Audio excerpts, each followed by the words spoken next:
and welcome to another taping of the I've Created a Monster podcast, a bi-weekly random chat where I chat about random things bi-weekly.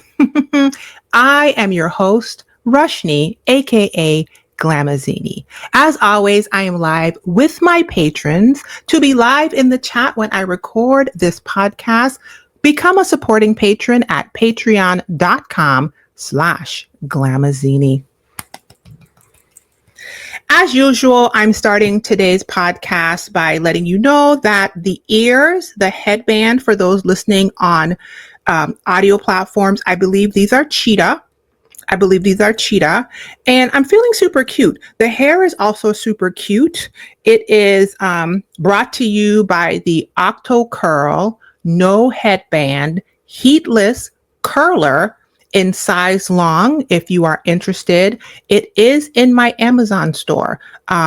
bit.ly. Let's see, do I have a bit.ly/Glamazini Amazon store? All capital G, capital A, capital S. I don't have it on the screen, so you'll just have to know it. Okay. And she cute. I think I've perfected it and I'm looking good. More personal updates. I have continued to upload videos on Facebook in video format and not in real format. Why? Because I realized that I speculated. I didn't realize that I was getting paid more to put the same video on that platform in the original video format. And to that end, I started doing that as well as putting this podcast up on Facebook. Hello, if you are watching on Facebook, leave a comment, leave a dragon emoji in the comment section and let me know. And so far, it says that my earnings are up by 345%. 345%. I had earned, I think, $17 on the last podcast. And this time I checked, I had earned just short of 100, like $99, which makes me realize that I was probably leaving money on the table going in the direction that Facebook had suggested, which is putting my vertical videos as reels instead of just the video format, which, listen, that's what I get for listening to Zuckerberg. I'm going to go where the money resides, Next, I continue to be in the job market. I was laid off last May of 2024 from a 4.5-year part-time remote position. And I decided to pause for the cause and get my son through his surgery season, which I'll update you guys on in a few minutes. And now I am back in the job market. It's been a little tricky of an experience because it's just, listen, I'm rusty. However, as I have put on every other video before this, if you are a person who wants to work with me and or knows of a position that you think might be a great fit for me, please contact me at I@Glamazini.com, because my word of the year is audacity. And I'm not going to have this gigantic platform and I'll put it out in the atmosphere. Okay. Or you could inbox me on Instagram. Those are probably the best ways to reach me. And now an update on my son. Last year, my son had a surgery, a very major surgery, and it was complex and complicated. And there was a lot happening.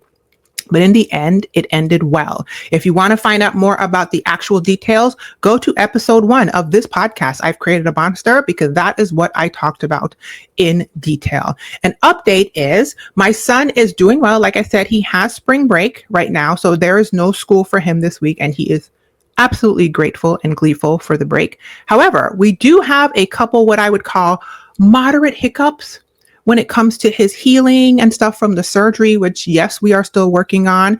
And so there's new medications involved, and there's specialists, and there's always new specialists undropped. So if you are praying, please pray. And also, I just learned recently that he is most likely not going to be able to potentially go back to in-person school until fall of 2025. Earliest. So nothing the rest of this year and nothing for summer school, which means that my son's entire 7th grade year will be homebound, a la the pandemic. So it's like the pandemic all over again for us on this side. But please pray if you are a praying person, and I appreciate you. RIP section. The only person I saw that passed away, and barely, was George Foreman. Apparently, boxing legend George Foreman passed away recently at age 76. Cause of death was not shared. Information, it was a very nebulous information that came out. And honestly, I never saw anybody post about this on the internet. I saw it yesterday when I went to Google Trends because it felt like a slow day for topics. And I was trying to find some new topics to talk about, some additional topics. And I was like, George Foreman died. And then I thought, how come I did not see not nary one person on TikTok, on Facebook, on Instagram? Listen, carrier pigeon, nobody told me that George Foreman died. Anyway, but he did. And, I guess thank you for the contribution to our culture. I really was not super familiar with George as a boxer, although I know the man was a boxer.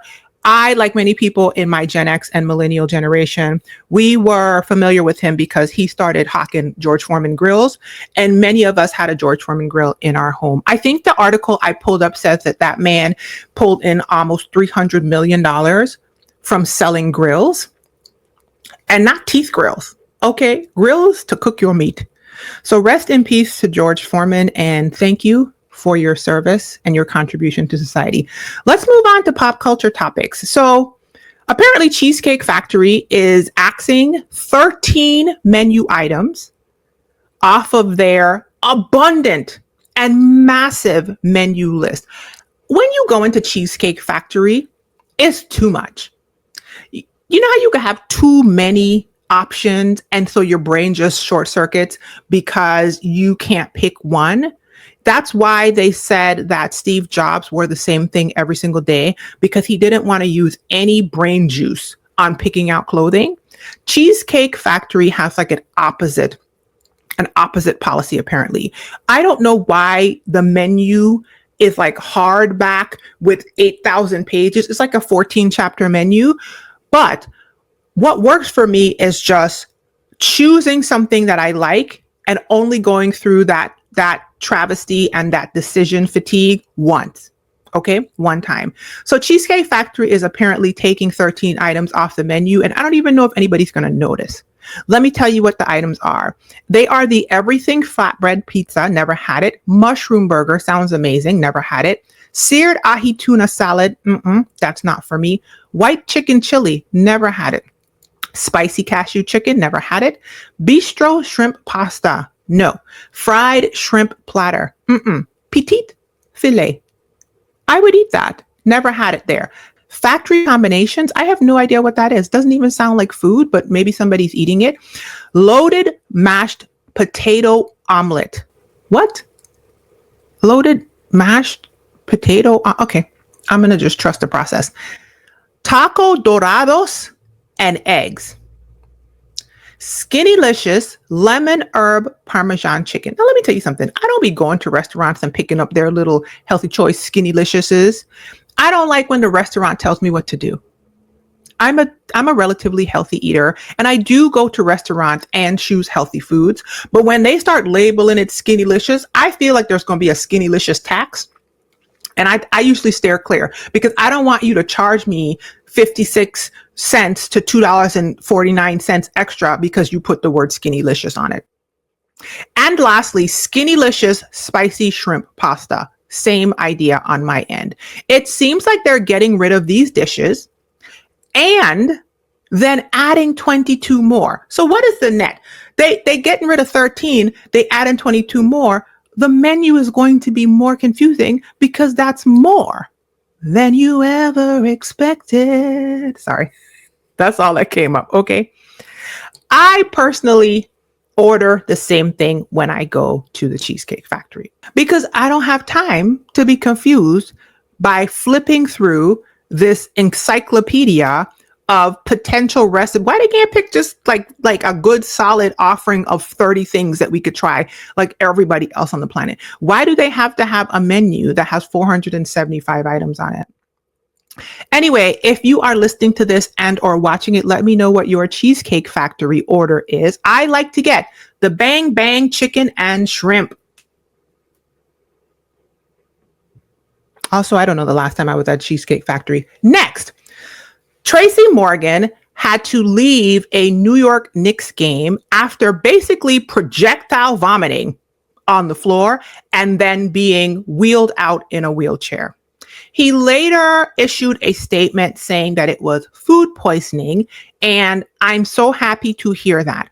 Not because I want Tracy Morgan to have had food poisoning, because who wishes that on anybody, especially to have them have food poisoning, think they're about to go watch a game and instead end up projectile vomiting in front of an entire group of humans and being wheeled out. That's not what I want on the man. However, Tracy Morgan has had several high profile medical issues in the past. I think he had like an organ transplant. And the one that I remember is there was like an accident that killed one of his friends and he had like traumatic brain injury.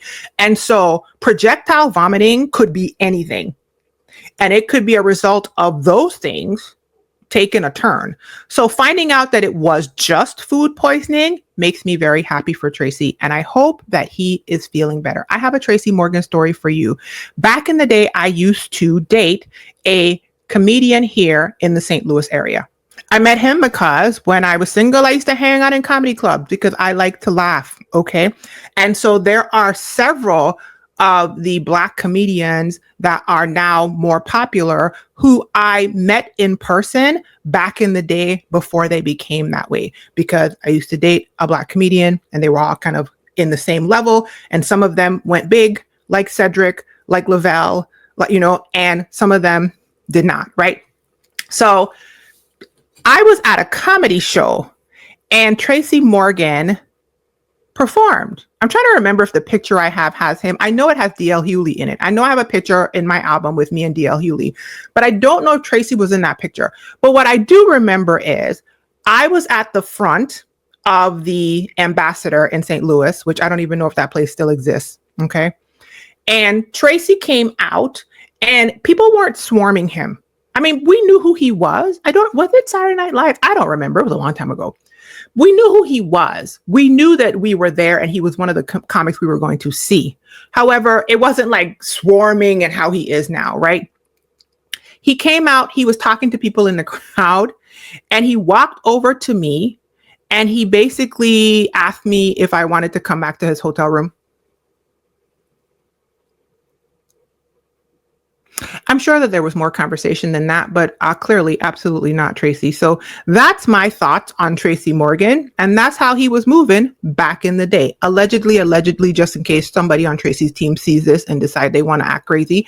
I'm just telling you what happened in my life. Okay. Next, a teacher in Idaho was ordered to remove 2 signs from her classroom, right? Including a sign that says, and I quote, "Everyone is welcome here."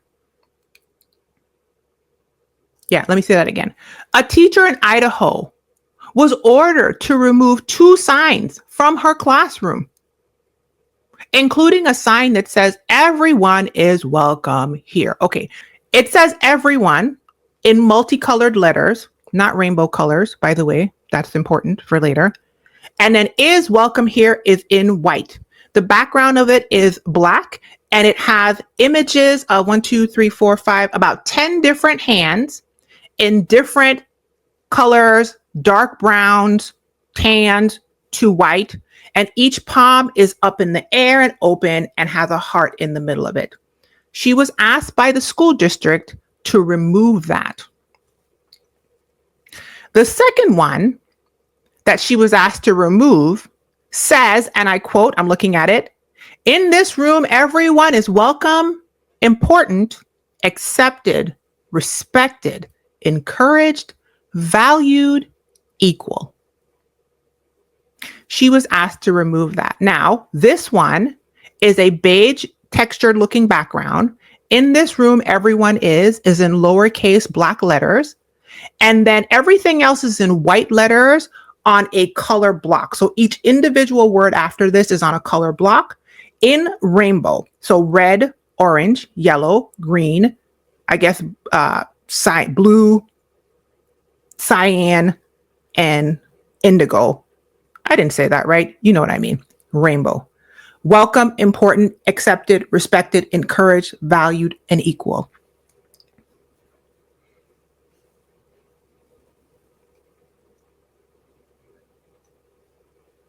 The school district told her to take it down. At first, she took it down because she felt pressured, but then she had a conversation with her husband and was like, I feel some kind of way about that. So he went with her, which I love for her. Imagine having a man that got your back like that. He went with her and helped her put the signs back up. So now there has been legal involvement because what in the whole world? The school district arranged a meeting with the teacher to, quote, discuss concerns about the poster and how it violates one of their policies. The policy says that banners in the classroom must be, quote, content neutral and conducive to a positive learning environment. Let me tell you what those things said again. The first one says everyone is welcome here. The second one says in this room, everyone is welcome, important, accepted, respected, encouraged, valued, equal.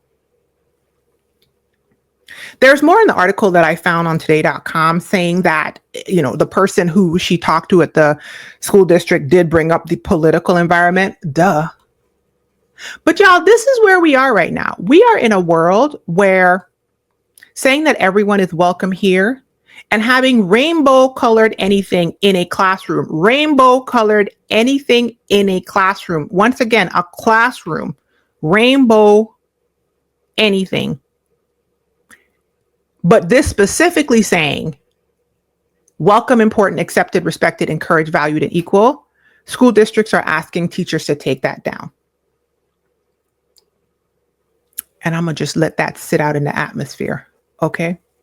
Do what you need to with that information. Hopefully it incites you to inspired action. Yeah. Next, former In Vogue member Dawn Robinson revealed recently that she has been living in her car for 3 years. You remember In Vogue? Hold on to your love. You got to hold. Ooh, my first mistake was I wanted too much time. I had to have you morning, noon, and night. I am not a singer, okay? But I'm going to sing something to you, okay? I saw Dawn's video. She's a 58-year-old singer, and she was a member of the popular group In Vogue that many of us in Gen X and millennials grew up listening to.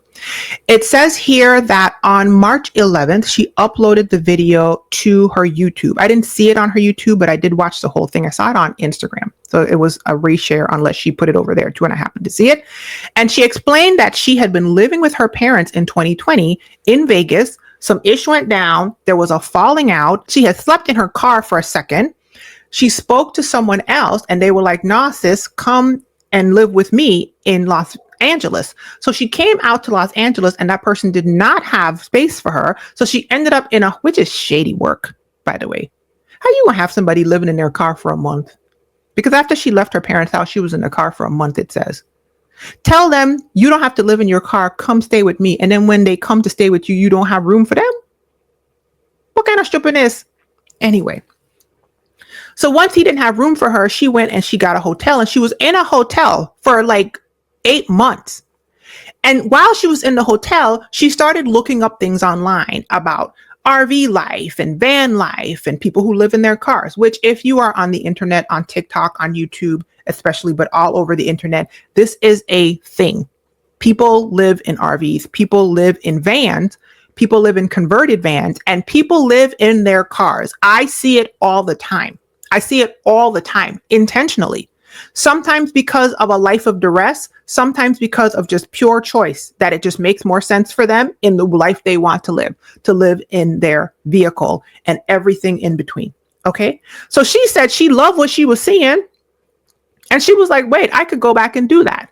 Not in the distressed way that she did it when she left her parents' house, but in like an intentional way. And she says she's been doing it for 3 years.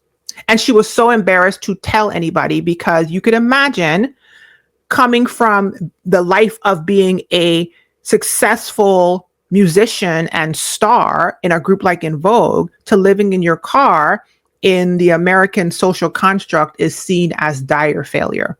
Yes. What I thought when I saw Dawn's video was,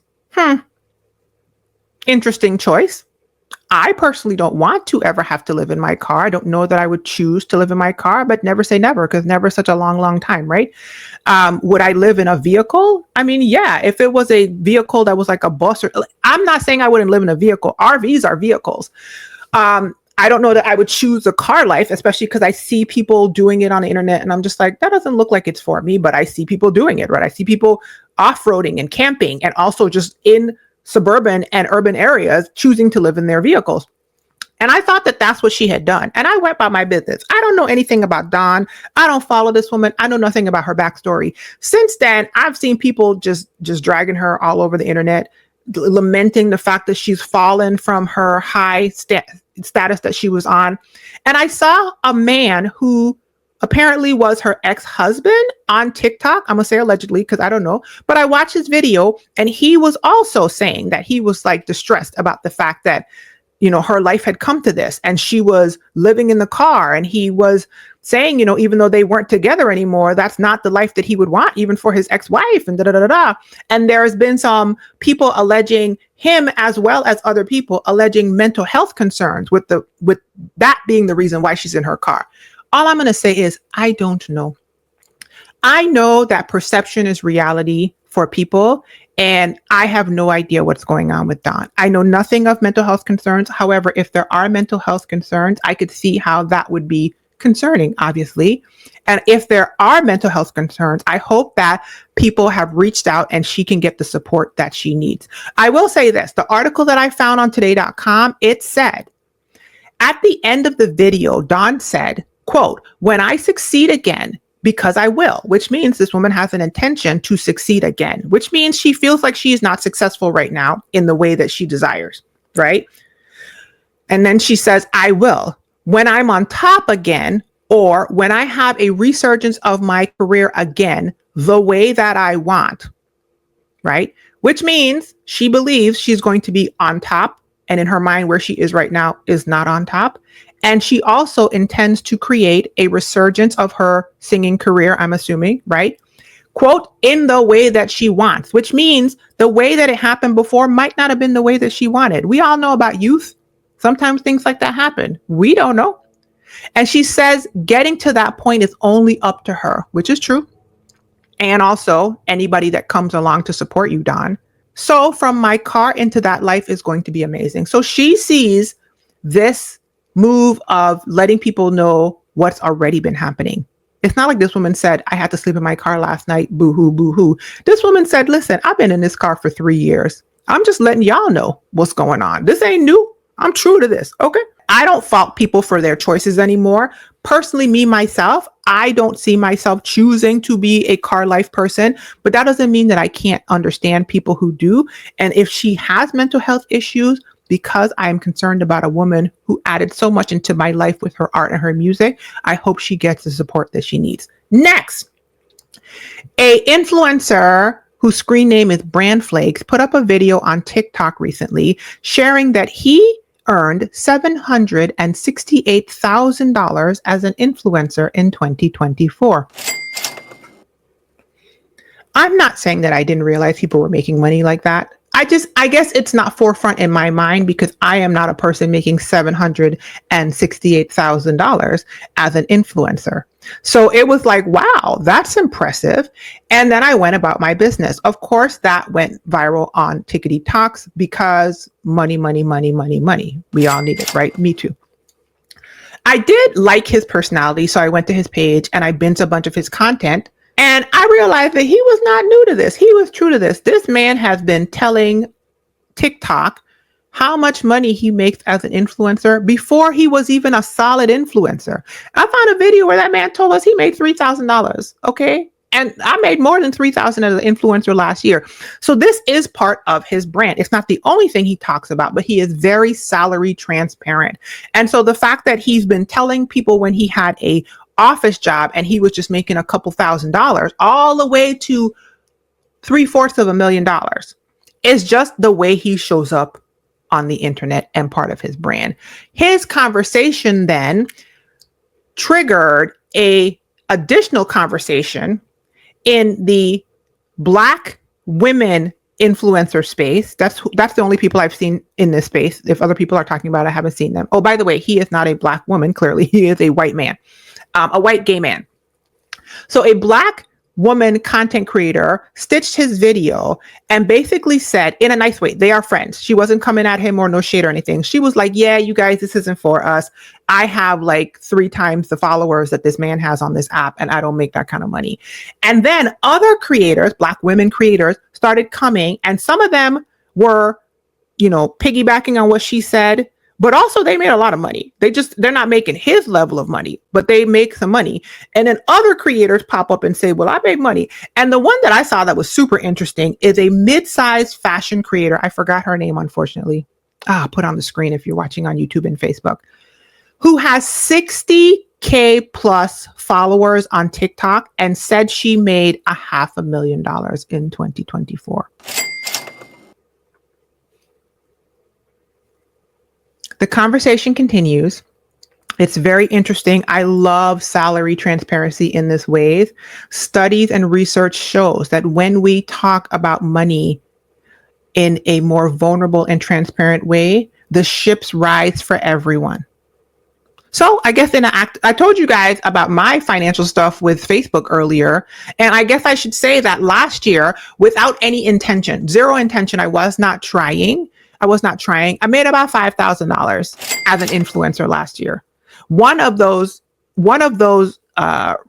opportunities was just under 4. So the majority of it was one thing that I was paid for to do work, and they came to me. This year, I'm being more intentional of looking for people to partner with, and I have not made any money. It's March right now, but I have a few things in the works. And there's a transparency. Next, I ended up on Rich Bitch TikTok. Let's talk about it. So there is a black woman on TikTok. She does green screen videos where she shows people with expensive things, clothes, purse, jewelry, lifestyle items, etc., behind her, and she shows us price breakdowns of what they are wearing or showing or, I don't know, eating, living in, all of that. So she pops up on the screen. There is an influencer behind her. The influencer is going to do a tour of her daily stack. Daily stack meaning stack of jewelry. What's on your wrists, your fingers, your neck, your ears, your stack of jewelry, right? That's what a daily stack is. And it's what you wear about every day, right? Your daily stack. So she's doing this woman's daily stack price breakdown. Every time the woman shows us a ring or a piece of, or a bracelet or earrings or whatever, she stops. The woman on the screen, her screen name on TikTok is Becca X Bloom, I believe is what her name is wearing $285,000 worth of jewelry in her daily stack. Let me say that again. This woman is showing us the jewelry she wears every day about, and it totals, when you look up the prices, $285,000. This woman is wearing a house on her fingers, wrists, neck, and ears.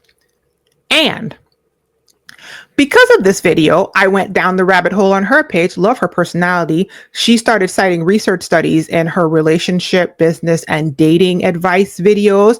And you know me, when somebody says studies show I have an orgasm, it's amazing. It's one of my favorite things. I'm such a nerd. I was like, yes, girl. Also, I like her. I like her personality. Her way of delivering is very innocent and calm. She has a way of calming my nervous system when I'm listening to her. And she doesn't come off pretentious rich, although I do struggle with the ability to walk around with just short of $300,000 of jewelry only, not the rest of your clothes, jewelry only on your body while people are out here struggling. Something about that doesn't work well in my brain. However, that is that woman's life. And because of this video and because of going on the rabbit hole on her page, because remember what I told you guys, holes are meant to be going down on. This cheetah goes down on the holes. Okay. I learned so much about expensive jewelry companies. I feel like I'm learning. Van Cleef is one of this woman's favorites. So I've learned. I looked it up. It's actually Van Cleef and Arpels is the company. Expensivo. Her necklace is like 50 grand from Van Cleef. Also, if you see those clover bracelets and necklaces all over the internet that people buy, you can wear them. They're from everywhere. Those apparently are all knockoffs of Van Cleef's. Yes. The next company is Tiffany that we have all heard from. Apparently Tiffany is still in the game. She's wearing Tiffany stuff. She has a Tiffany tennis bracelet on. Speaking about that, I was dusting my jewelry yesterday and I had to get rid of some old stuff. And I had some like just costume tennis bracelet type stuff. They were horrible. So I probably need to up my costume jewelry game and go get a fake tennis bracelet. Obviously not Tiffany. Okay. And I think I'm going to go to the price breakdown lady on TikTok because she price breaks down all this expensive jewelry. And apparently the way she makes money is she looks for dupes on Amazon and then she puts them in her Amazon store. So I'm going to alley-oop myself over there and see, let me see if I can get a knockoff Tiffany tennis bracelet for $29.99. Moving right along. Spinelli. It's Spinelli and something is the rest of the name, but Spinelli is another pricey brand I have never heard of, but apparently they out here charging people thousands of dollars for a ring. Bulgari, I think we've all heard of that. I think I'm saying it right. And let me tell you something. The other thing that I learned is the idea of quote unquote high jewelry, because the Becca Bloom lady who is also engaged to be married. And when I tell you that woman picked up her finger to show us the rock on her finger, and it was the size of my Stanley Cup. That woman picked up her finger and she was like, whoo. And I was like, good God, googly.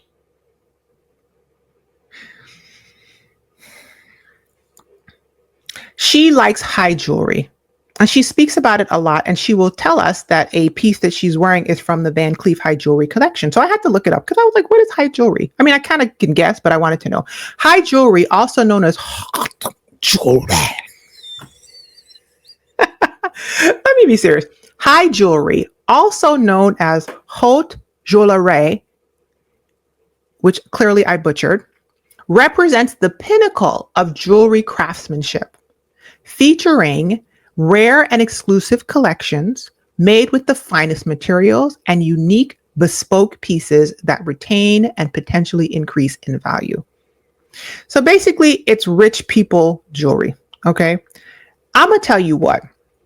I'm still in the land of the poors for now because my visuals can't tell the difference. I can tell that this person looks expensive and I can tell that their jewelry looks nice, but I would not look at something like that and be like, wow, that's a $25,000 ring. That's a $4,000 bracelet on top of a $10,000 bracelet on top of a $15,000. I wouldn't. However, people who live in this world, they would. They see that and they see something different than what I'm seeing. Kind of akin to when I see a Black woman with very well manicured and kept long sister locks, I see money. I see dollar signs. I look at her and I think that looks expensive. Whereas somebody else might just look at her and be like, she has long hair. Like they wouldn't even think sister locks. That's how these rich people are with this jewelry. That's how they are with the jewelry. Okay. So high jewelry apparently is how the rich people make each other richer with expensivo jewelry, custom pieces and bespoke pieces. The Bella lady went to a high jewelry showing at Van Cleef that was, I think she said it was invitation only. I might be wrong. And she also said that it was no cameras.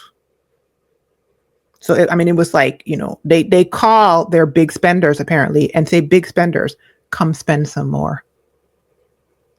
And listen, I was telling my therapist about this lady because something else happened from her video that I'm not going to share, but I was telling my therapist about the thing that pertained to therapy. And then the therapist was like, what aren't they concerned about being robbed? And I was like, that's why you and I are poor, because we think like the poors. and they don't think that way. Okay. And I promise you something about that mentality is why they are where they are in their financial life and why we are where we are. Next, scientists using new radar technology found a quote unquote vast city beneath the pyramids. I don't know if you guys saw this. I saw it on TikTok at first and I was like, is that real or is that fake? Okay. And then I went to the interwebs and Googled some more. And sure enough, this is real. So apparently there are some newfangled radar technologies that we have. I think they said it's using sound waves, which is send out the sound waves bounce off of something, come back, and you can create an image from that. Underneath the Great Pyramid in Giza, I believe, I might be saying this wrong because I'm saying it all off the top of my head, but I've seen a few articles and videos on it. So I'm gonna just go for it. Underneath the Great Pyramid in Giza, not only did they find, well, let me go inside. Inside the Great Pyramid, they found a new chamber with like these stacks going up that they were unaware of with this radar sound technology. And underneath the pyramid, going 600 plus meters down, okay? 600 plus meters, not miles, meters down, 600 plus meters down, not feet, I meant. 8 huge cylindrical somethings, 8 intentional cylindrical somethings with spirals going around them, right? So imagine like visually under the pyramid, cylinders like paper towel holders, right? 8 of them, 8 spirals around each of them. And at the bottom, 2 monstrous like cube-shaped somethings. People are speculating that the spirals could be as staircases and that people were able to go down into what could be a vast city that exists underneath the pyramids that we were unaware of. Let me tell you something. None of this is real, okay? I don't know what else to say, but when I saw it and they were talking about how people could be going down the stairs and it was a city under there, the first thing I thought was, wouldn't it be wild if people were down there living all now and we didn't know about it? Like there was literally a human civilization underground, just having their life without us and none the wiser. We just here up here fighting about dumb stuff. And they down under the ground living their best life. Okay, they ain't going back and forth with us. But anyway, more, I guess, is to be found about this massive discovery to us. Clearly, if they down there living and they've been down there this whole time, it is not a discovery to them. But yeah, apparently there might be a city underneath the pyramids. And now let's move to my favorite, joking, not favorite section, politics. Like I said at the beginning of today's recording, it felt like a slow news week, and I'm not mad at that. I love when there aren't a bunch of crazy, alarming things coming at me like a fire hose, because that's what America feels like. So let's talk about some of these things. First of all, Tiger Woods confirmed that he is in a relationship with Vanessa Trump, who apparently is Donald Trump Jr.'s ex-wife. I don't know. All I have to say is it tracks. There was a time when Black people were rocking with Tiger because we were like, oh my God, Black man winning the Masters, go off, brother. And I often feel like we do that too early. I'm not saying that I'm taking away Tiger's black card because I am not a black card taker or awayer. But since then, we have seen that Tiger ain't rocking for us. I don't even think Tiger culturally associates himself with Blackness that much. I think that he gives off opportunist that does what he thinks benefits him the best. I don't know that to be true, but that's what it feels like. Okay. Recently, when he popped up at -92 inauguration events, he was looking rough. And I was like, Black people age better than that. So that got to be the other side of the family. And I'm going to sip on that. Gots to be. Because that's not the Tiger I remember. What happened? But then I researched and saw that he had some medical issues. So that could be why he is looking distinctly different. He had ruptured his Achilles while training, and it was not like a mild little thing. Like his leg was noticeably different and a bit deformed. I don't know if they had to do surgery. I don't know what happened. But physically, he has had some issues. Apparently now, he is in a relationship with Donald Trump Jr.'s ex-wife. Now, I don't know who Donald Trump Jr. is, but I know who Donald Trump is. And so my condolences for having to carry on that name after he done dragged it all up and down the place. And I don't know who you are, but I have so many thoughts. I hope you're in therapy. You never know where a person's going to go. Like, you don't know if they're going to follow in their father's footstep and be just as much of a menace, or if they're going to be like, I got to get away from that because that is unhealed and unhealthy. So blessed. But apparently his ex-wife and Tiger are now in a relationship. All I have to say is that tracks. For my varied perception of Tiger Woods since the innocent version of him before him and his wife had that blow up years ago with the car and all that. And I was like, dang, this man is a menace. You know, when we all thought he was just like a happy-go-lucky black man winning the Masters and green jackets, right? But now I'm like, he's a menace to society that aligns himself with the wrong side of history. It tracks. It tracks. Okay. Next, Ben & Jerry's says that its CEO was fired by mistake over political posts. Ben & Jerry claims that its CEO was wrongly fired because of the ice cream company's progressive political stance. In an amended complaint filed Tuesday in the U.S. District Court of the Southern District of New York, Ben & Jerry's accused its parent company, which is Unilever, which I didn't know that, but it's not my job to know who owns what. I don't know why I thought Ben & Jerry's was still like owned by Ben & Jerry. Now, granted, Ben & Jerry are probably, I don't even know if these people are, I don't know. I don't know where Ben and Jerry are. I don't know if they are still with us. I don't know if they are leading the company. I just had in my mind a wholesome company of two hippie Wahite men who made ice cream and have a very loud progressive leaning. That is what I think of when I think of Ben and Jerry's, period. I knew nothing about Unilever owning it. I knew nothing about any of it. I don't even know if Ben and Jerry are still with us, okay? But they filed a complaint, Ben and Jerry's, against Unilever because they said that they violated contractual obligations, removing their CEO, David Stever, without properly consulting the company's independent board of directors.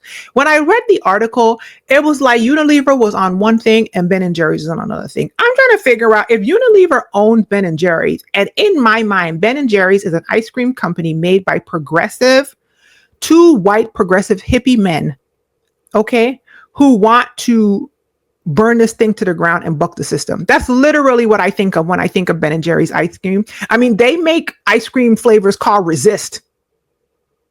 What was Unilever thinking they were buying? How long has Unilever owned Ben & Jerry's? Why are they nixing a CEO who's doing what we expect them to do? I follow Ben & Jerry's on the internet. Don't buy their product. Why? Because keto, it's not, but I follow their accounts. What were you thinking, Unilever? Anyway, litigations are occurring. Ben & Jerry's is fighting back because I don't know how Unilever is trying to un-Ben & Jerry's Ben & Jerry. Like, that's literally what the entire company was founded on. Huh? Okay. Two more in politics. Like I said, this is a light thing, but we're going to get through it. Yesterday, I was on TikTok, and there's an audio on TikTok that is allegedly a leaked voice recording of Vice President J.D. Vance, right? And in this alleged leaked recording, he is dragging Elania Muskrat for filth. Basically saying that Elon is making them look bad. Elon is not an asset to the situation that they're trying to set up. And Elon is not from America, okay? Which we all have said. How in the world did this non-elected private citizen who isn't even from this country get in a point where he can drag other people who aren't from this country? Oh, and who came in illegally of his own admission? How? One, I don't know whether that recording is true. The reason why I don't know whether it's true is everything is so moving and nebulous on the internet nowadays that if I see it somewhere, I check for other sources. I try to find the primary source. I don't always have time to find the primary source because life and kids and kid and surgery and my own medical stuff. I have a thing happening with my eyeball where I'm taking medication. It's a lot, right? However, I do often try to go back and find the primary source when I see something on the internet. On TikTok, when I hear an audio, especially with AI nowadays, it is really difficult if there's an audio only to know whether the audio is real unless you find a primary source, actual video of this happening and a primary place that they did the work for you, like a news outlet, although you can't always trust them either. And or the person in the video makes commentary, basically verifying that it was them in some way, shape, or form on another platform, right? Like they talk about it as though it was real, right? I don't have that with this Vance leaked recording. It sounds real wishful thinking. And so I just thought, that's cute to listen to. Also, there was a bunch of voice recordings going around that sounded like negative 92 didn't know the difference between Isaac Newton and Isaac Neutron is what the voice said. He said, there was one where he was allegedly talking about daylight savings, killing your family member early, like in a flippant way. And although, not gonna lie, they all sound like something he would say cognitively. And listen, I'm just saying that to be true. The man speaks in circles and word salad and gibberish. What he says does not often make much sense. So it's a viable thing that could have come out of the man's mouth, but there's so many audios bopping around and I don't know them any to be true. They all sound like AI potentially to me, and I just let them be. It sounds like a way for somebody who wishes this was happening to placate their nervous system by putting up pretend things. And if they are real, oh my God. Like if they are real, what in the entire world? And last topic. I found out about Ben Shapiro yesterday. I shouldn't say I found out. I heard Ben Shapiro speak in length yesterday for the first time, and I had some thoughts about it. So let's talk about it. I'm on TikTok again, which you can tell is one of my favorite platforms to be on. It's such a wonderful little brain break. There's so many good things happening on TikTok. We won't go into that. So I pull up the video and I see Ben Shapiro and another man sitting across from each other, talking to each other. And it says on the screen something about Ben Shapiro. And I recognize his name and like his context in general, but I've never sat and absolutely listened to this man speak. So in this video, Ben, I looked this up, who is an American conservative political commentator, media proprietor, and attorney, right? Who writes for columns for Creator Syndicate, Newsweek, and Ami Magazine, and serves as editor emeritus for the Daily Wire, which he co-founded in 2015. I did not know any of that. I just see him and think, oh, Ben Shapiro, because it says it on the screen. He's talking to another man. He says, and I had to go back to look at it because I was like, right? Ben says, he objects to identity-based politics, this is quote, on immutable characteristics because there is no conjunction between skin color and politics. Those are his words, not mine. The beginning of the conversation, he was talking to the man who I didn't know who they were yet. I'm going to tell you who they are. And telling him that there are immutable characteristics, I'm assuming of a person, and mutable characteristics. And mutable characteristics are things like whether you're a gun owner or whether you're a Christian and those sorts of things. But immutable characteristics are things like skin color. And he, quote, objects to identity-based politics based on immutable characteristics like skin color because there is no conjunction between skin color and politics.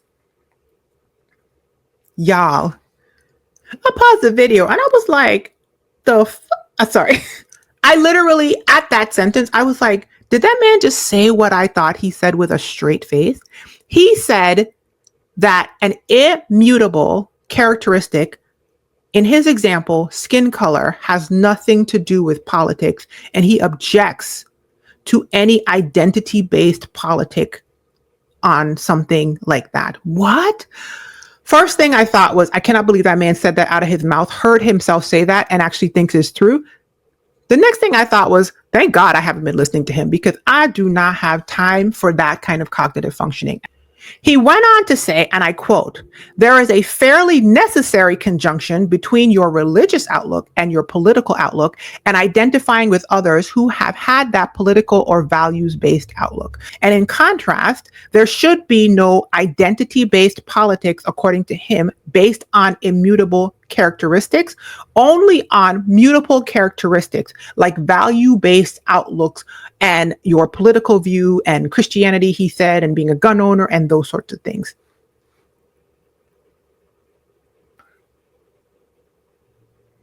This morning, I went back to the TikTok and was like, who is he talking to? Turns out he's talking to a man named Ezra Klein. As an aside, I just happened to start the book of Ezra in the Bible this morning. So serendipity and synchronicity, huh? Anyway. Ezra Klein is an American liberal political commentator and journalist. He is currently a New York Times columnist and the host of the Ezra Klein Show podcast, which may have been where he was talking to Ben Shapiro. I am unclear, but it may have been. He is a co-founder of Vox and formerly was the website's editor at large. So Ben Shapiro is a conservative political commentator and Ezra is a liberal political commentator, and they were having a conversation. That is what I watched. And that's what I thought. It was a conservative speaking to a liberal. I just didn't know what their roles were, right? So after I went back and watched this video a couple times today to prepare for sharing my thoughts here on this podcast, I realized a few things. Immediately when Ben Shapiro started talking, and I had the thoughts I had, which was shock about the stance he was taking because it seemed so absolutely opposing to the reality that I exist in. I also noticed that his facial expressions and his mannerisms and his cadence and tone of speech hearken to someone who could have neurological differences immediately. Why? Because I have a lot of experience in my lived life over decades of late diagnosed people with neurological differences, as in ADHD, but specifically people who are on the autism spectrum. I am not saying Ben is on the autism spectrum. I'm saying when he started talking, I immediately noticed the facial expressions, the low affect, the cadence of tone of how he speaks, the pace of how he speaks, and the intellectual way that he was parsing information in a very rigid and black and white way harkened to people who are on the autism spectrum. So if he is on the autism spectrum, I guess that is a thing. If he's not, it just reminded me of that, right? So when he started saying rigid black and white things out of his mouth, I was shocked, but I wasn't as shocked as I used to be many, many years ago when I started to become more familiar with the experience of people with very structured black and white ways of thinking. Yeah. And there's a gentleman that I follow on TikTok who is a history professor who specializes in the concept of fascism. And he's always talking about what fascism is and da da da da da da da da. And one of the things that he said about fascist thought processes over time in history is not only are they a very rigid black and white way of seeing the world, right? But they are a foundational difference with how you actually experience life in general. I, in my own personal life, have often wondered and asked, even in therapy, what happens when you go all the way down into the foundational bedrock of a conversation with another human being and you realize that both of you guys are standing on entirely different foundations, right? That was one of the things that was super disconcerting for me growing up, because I believed that you could have a rational conversation with another person and you guys could come to some meet in the middle. And I realized that there were some people that could happen for with me, but over time I also realized that there was like an entirely other group where I would go down to the foundation and we were on entirely different foundational things, right? Some people are seeing the world in a very rigid and black and white way, and some people are seeing the world in a very gray, options and sliding, right? The gentleman who studies fascism, the history professor, says then that it is very difficult because when people look at fascism, they have a tendency to look at it from a political standpoint only, and they're not looking at it as it is the foundation, it is the way this person views life, right? They view it from a black and white lens. They view it from a right and wrong lens. They view it from an up and down lens. And I will add, and he hasn't said this, but they view it from a hierarchical lens, because when you have a rigid way of thinking, things have to fall in some sort of pattern, right?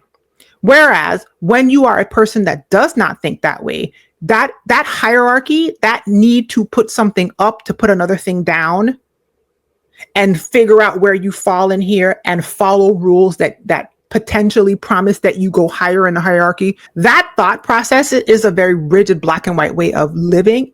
It's a very strict lens that has a lot of rules, rights and wrongs. And it removes the gray.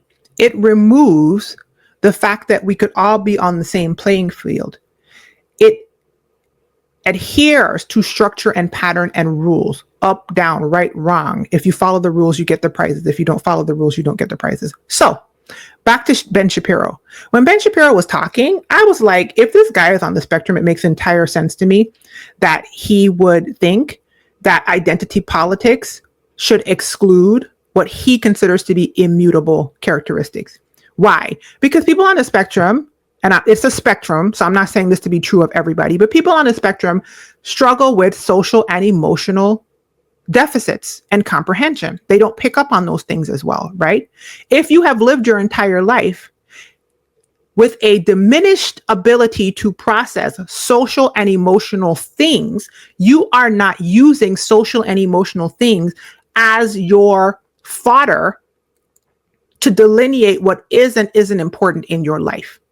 And you are potentially not capable and or willing to consider that other people are. Yeah. So like, for example, in your mind, there's only 5 colors. When people tell you that there's 17 colors or there's 144 colors, you're just like, no, there are 5. And that's all there is. A person who is willing to consider that there are other colors they can't see can conceptually be like, okay, maybe there are 12 more colors that I can't see. And they can live their life saying, I'm capable of seeing 5 colors. Apparently y'all can see 12. Ben does not strike me as that type of person. That type of person is the person that I find the most dangerous. The person that says there are 5 colors and there are only 5 colors because I can only see 5 colors and there are no other 12. Even though there are people over here saying we can see 12. This person does not acknowledge that they may be at a deficit. They just say there are 5, you are wrong. And then they start instituting laws and things about the 5, only the 5 they can see. Meanwhile, we over here seeing 17, 104, right? He thinks it's not attached to skin color. Skin color and politics have nothing to do with each other. What? If there is a low capacity or a lowered capacity to understand it, by age 41, it should be clear that you're not having the only experience and that other people have another experience. So it's not just a lowered capacity, it's a lowered intention or desire to operate as though your way is not the only way. And that is wild work to me. Do you hear me? When I tell you that is wild work in our society, afforded mostly to white men who can just go. Okay, just go for it. Sounding like they can't put all the pieces together. And even when given new information, they are either incapable of or unwilling to incorporate it and understand. Just because they are only able to see 5 colors doesn't mean 5 colors exist. I also think that it's wild work for a white man to sit there and say that in a country built on the back of people who were brought over here to be enslaved because of their skin color, and the entire economic structure of the country was built on the back of those enslaved people, and laws were put into place that were enforced due to phenotypical characteristics like hair texture and skin color and facial features. To blink. This man said, oh, well, that happened a while ago. When Ezra came back with a little bit of sense, he was like, well, that just happened a while ago. Sir, that stuff just fresh got off the law books in the 60s. Slavery was 400 years. And then after that, Jim Crow was. You think from the 60s to now, the same people who's still alive, the same sentiments are just gone, and we should just all be. When I tell you, if that is not the most robotic, black and white thinking, harmfully innocent, although I won't call it innocence because he's 41 and he should know better by now. If he wanted to know better, he would know better. Thought process to get on a microphone and say, I just can't. So anyway, I just have to get that out of my brain because I have been realizing from my own lived experience that the most dangerous people that I have encountered in all of the places are people who are unwilling to consider the lived experience of others for whatever reason that is,